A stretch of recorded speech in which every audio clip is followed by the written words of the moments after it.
Good morning, students. I, Neenal Kumar, your business studies teacher, is here to discuss the topic History of Trade and Commerce in India. This is a topic from chapter number 1 and this is the last topic of this chapter. Students, you must have heard about Silk Route. In ancient times, trade was done through Silk Route. Silk Route was a network of roadways and waterways which connect various other countries to India. As you can see in this picture, India was connected to Persia, Arabia, Egypt, Europe, China through this Silk Route. And also the Silk Route has another name, that is Maritime Silk Route. Maritime Silk Route is that route which connects India to other countries through waterways, through marine.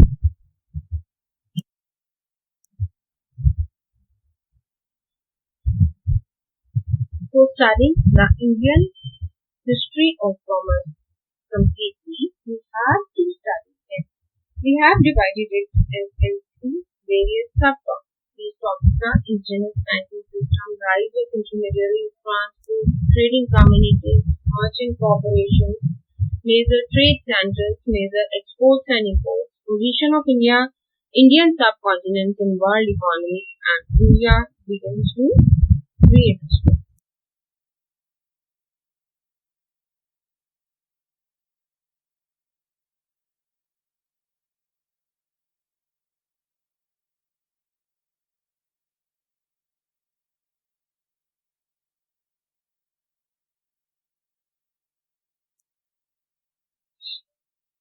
The next subtopic in Indian history of trade and commerce is indigenous banking.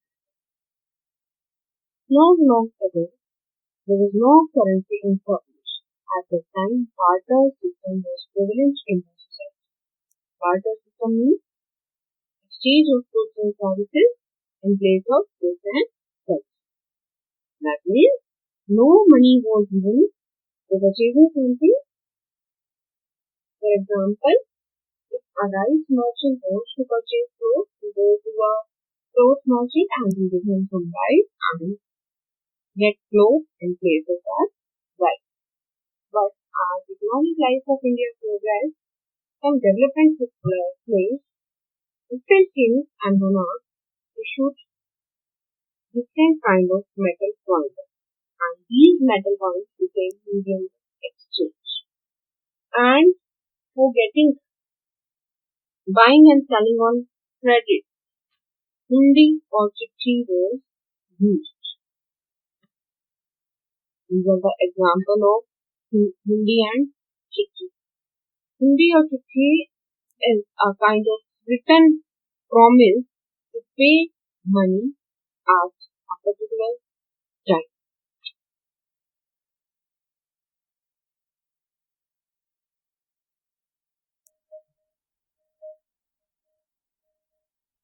At that time, development of indigenous banking system played a special role. Before 1770, there was no bank in India.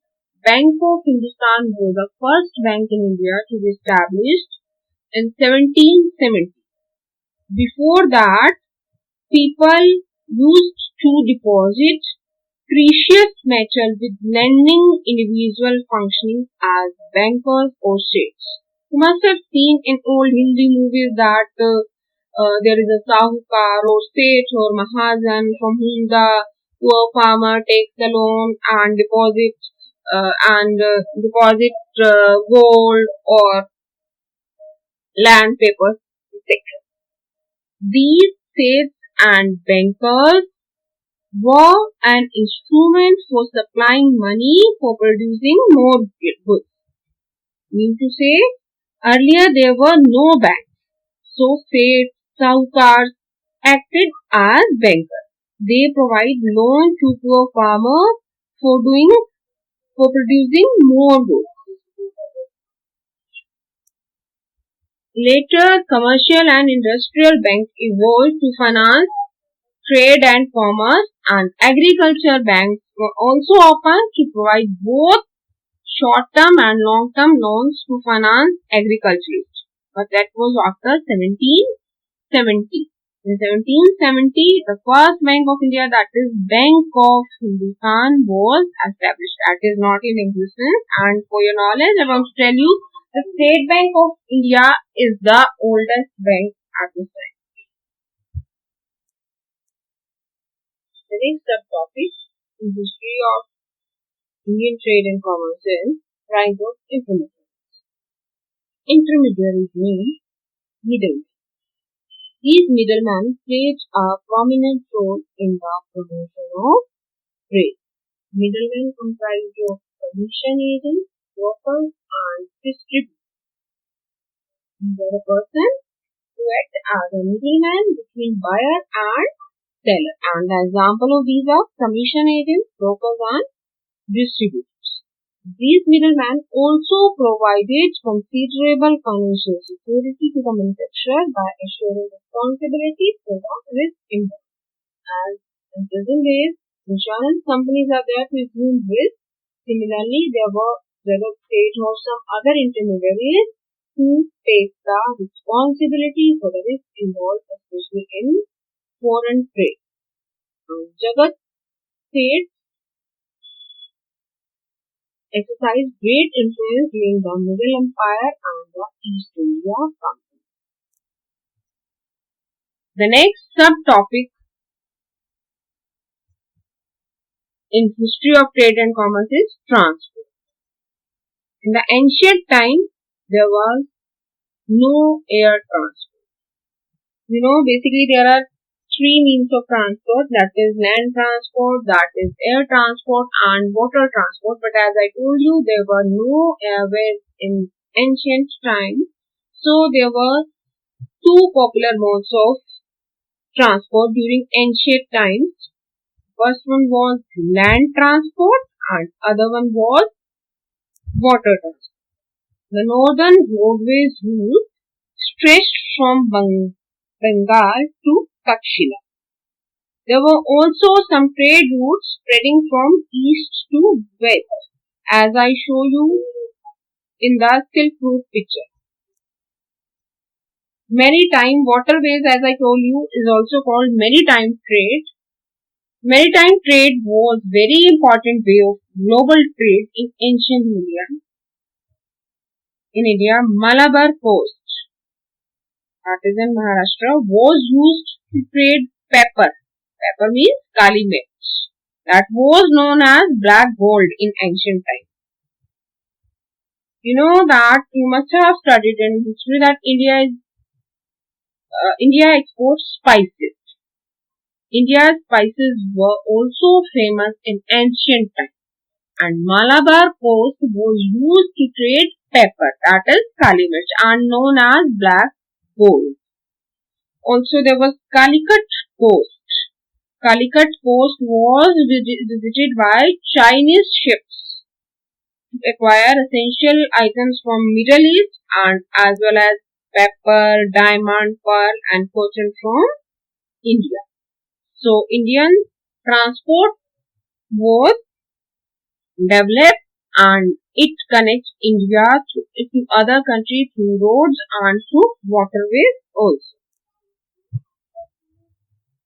You can see through these red lines and green lines are showing roadways and the blue lines in this picture are showing waterways.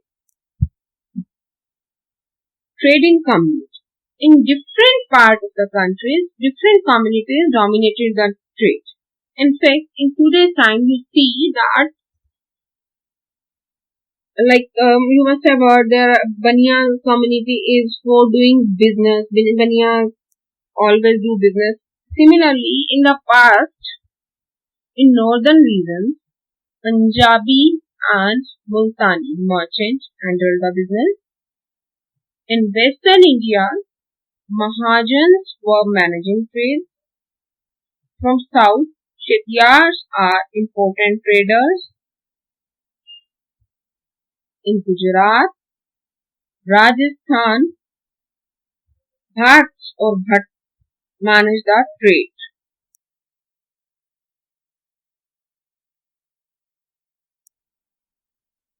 You can see through this picture in North Punjabis and Multanis, and in Rajasthan and Gujarat, Bhatts, Mahajans, in Maharashtra, Chetiyas, in South. The next subtopic in history of trade and commerce in India is merchant commerce. In ancient India, guilds were formed to protect the interest of traders. Now we will ask, what is guild? Students, you must have heard about various trade associations, like there is a cloth merchant association in the market which protects the interest of cloth merchants. Similarly, there were guilds in the association in ancient India. Guilds were the association of the trader doing similar kind of business. In the past, the trader had to pay octroi duty when they bring it from some other state. And the octroi duty was different on different goods, and it was different from state to state also.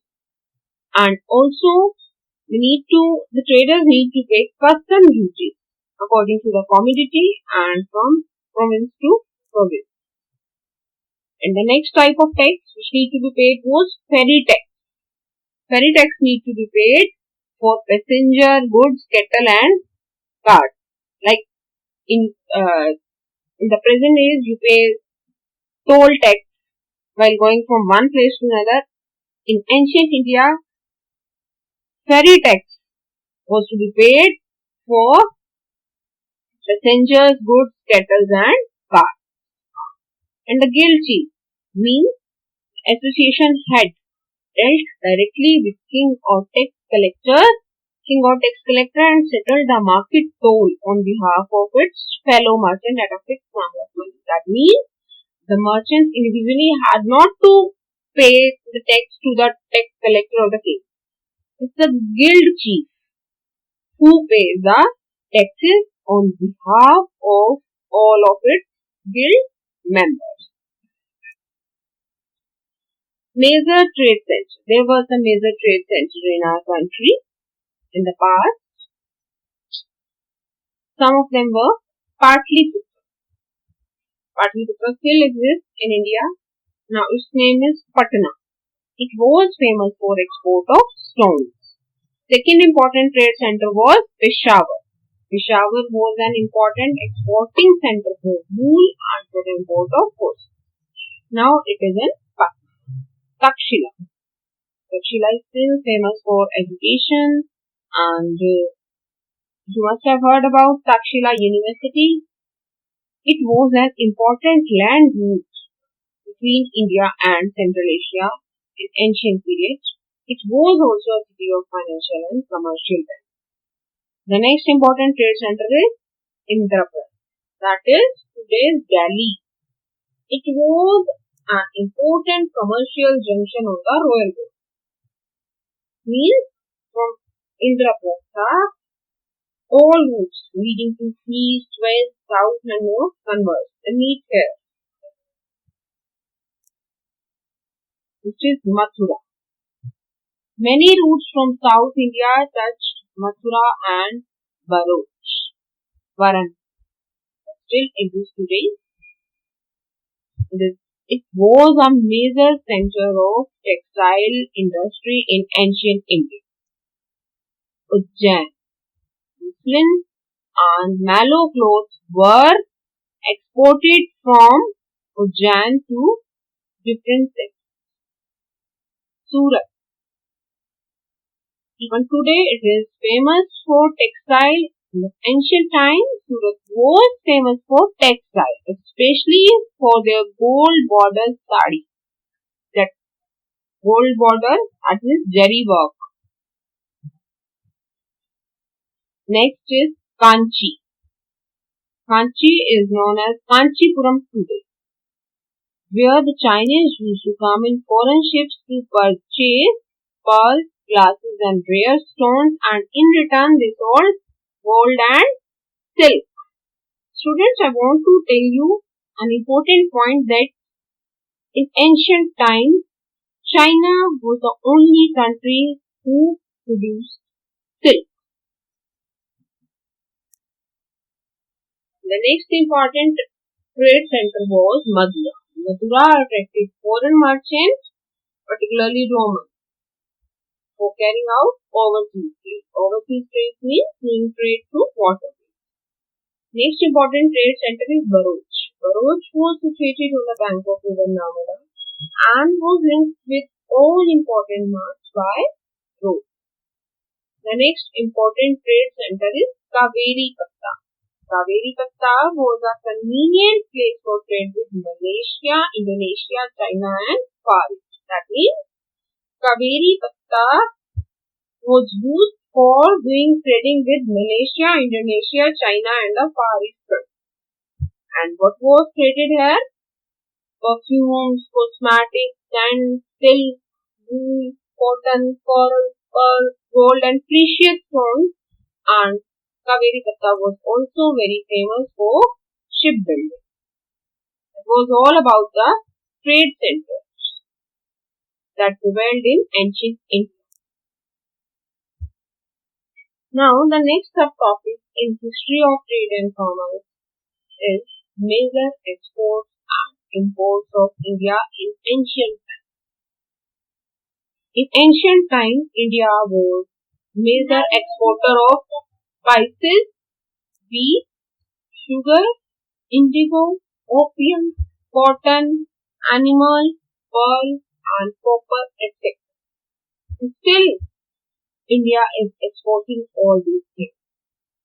And the major imports of India in ancient times were horses, animal products, Chinese silk. As I told you that China was the only producer of silk in ancient times. Wine, gold, silver, tin, copper, coral, ruby, glass. All these things were imported by India from some other countries to the Silk Route. The next subtopic in history of trade and commerce in India is position of Indian subcontinent in world economy from 1st century to 1991. Between the 1st and 17th centuries, India was the largest economy. It controlled about one-third and one-fourth of the world's wealth. Means to say that India was a very rich country till 17th century. That is before the Britishers came into India. India was known as Swandeep, or you must have heard India was known as Sone ki Chiriya.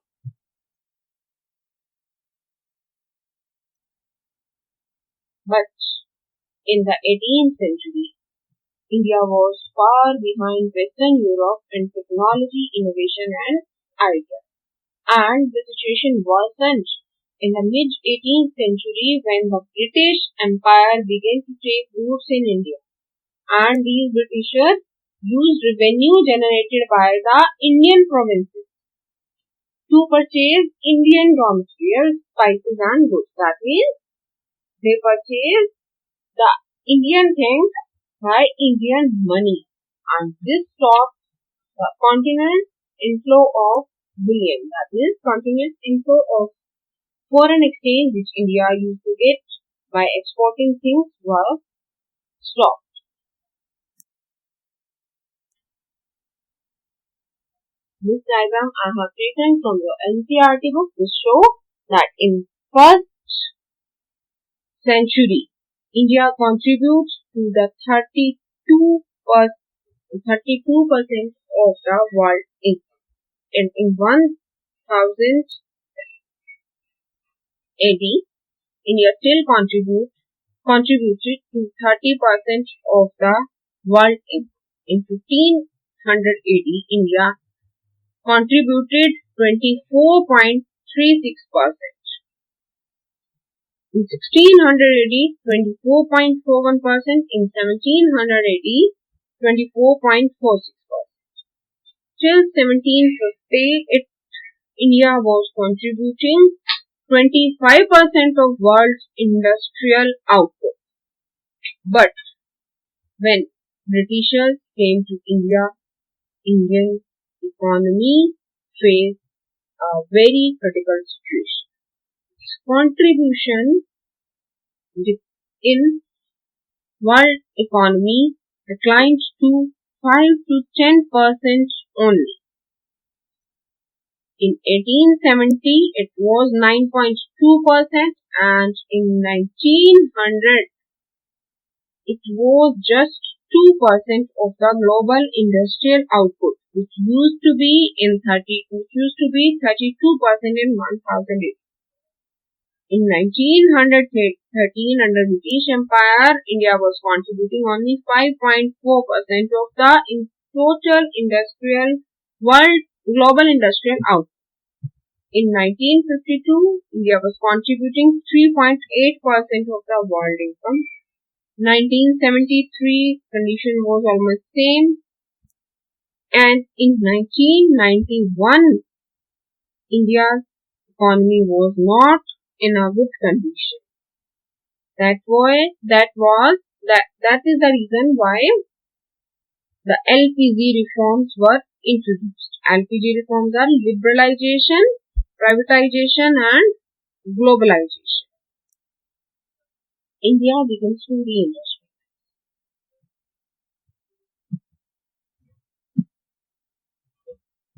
After independence, India went for centralized planning. Students must have studied about 5-year plan. In 5-year plan, the main focus was on the establishment of modern industry, modern technological and scientific institutes, space and nuclear programs. But still, Indian economy could not dwell. There was some reason for this. That was lack of capital formation, rise in population, and especially the war with Pakistan, war with China. For that, India had to spend a huge amount on defense, and there was also inadequate infrastructure, which leads to the failure of Indian economy. And thus, India relied heavily on borrowing from foreign countries, and finally it agreed to economic liberalization in 1919. Students, I want to tell you that in 1991, major financial reforms were taken place that was called LPG, that is liberalization, privatization and globalization.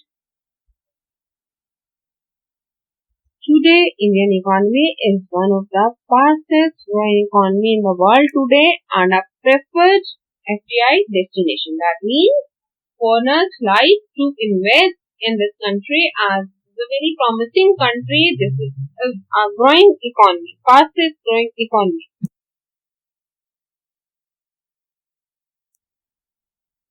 Make in India is an initiative launched by the Government of India in 2014 to encourage national as well as multinational companies to manufacture their products in India. The major objective of Make in India initiative is to create jobs and skill enhancement. Thank you. That was all about history of trade and commerce in India. Watch this video again and again. Understand the topic thoroughly. I know this topic is little difficult as compared to our previous topic, and this is fact-based topic.